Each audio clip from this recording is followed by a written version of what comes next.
Zaffa presents Case Sensitive, Book 3 in the Cassie Raven series, written by A.K. Turner, and read by Ellie Kendrick. Chapter 1. Cassie woke to the rhythmic sh-up of water against the timber hull, a comforting sound which, along with the gentle rocking, had been both her lullaby and morning alarm call for the last few months.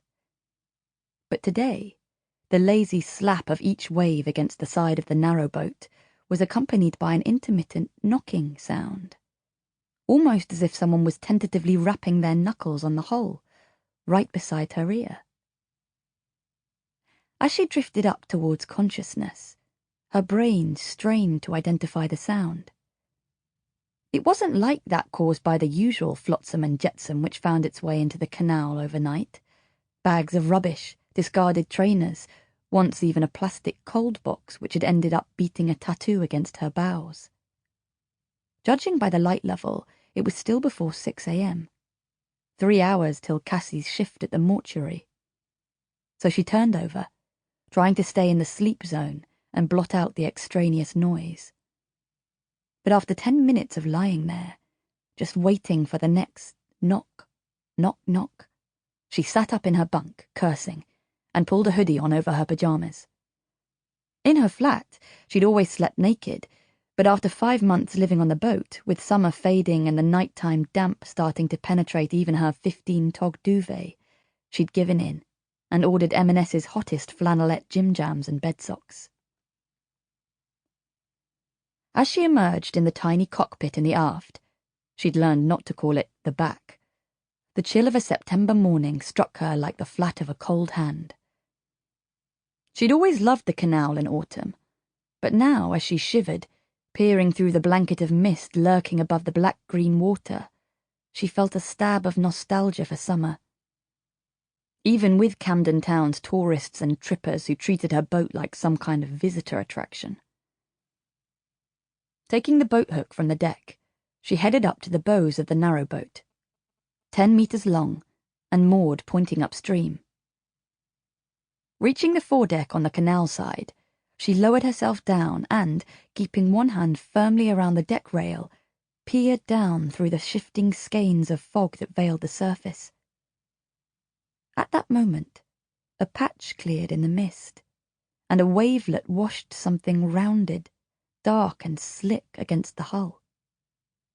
A split second later, it had retreated out of view, but she didn't need a second look to realize the source of the knocking. It hadn't been made by a discarded trainer, but by the sodden head of a man, face down in the water. Cassie Raven might only be 26, but having spent the last 6 years working as an advanced pathology technologist, an APT, in Camden mortuary, she'd seen thousands of dead bodies up close. She had sliced through their skin, cracked open their ribs, and extracted their organs ready for post-mortem examination. She'd taken samples of their bodily fluids and could identify the distinctive reek of a decomposed body at 20 paces. But seeing a dead guy floating there, his head inches from where hers had been just moments ago, cheek to cheek, gave her the heebie-jeebies. A dead body here, in the real world, was just so out of context. As she bent to pick up the boat hook, which she'd dropped in her shock, she felt her heart beating double time, pumping oxygen-rich blood to her major muscles, priming them for fight or flight.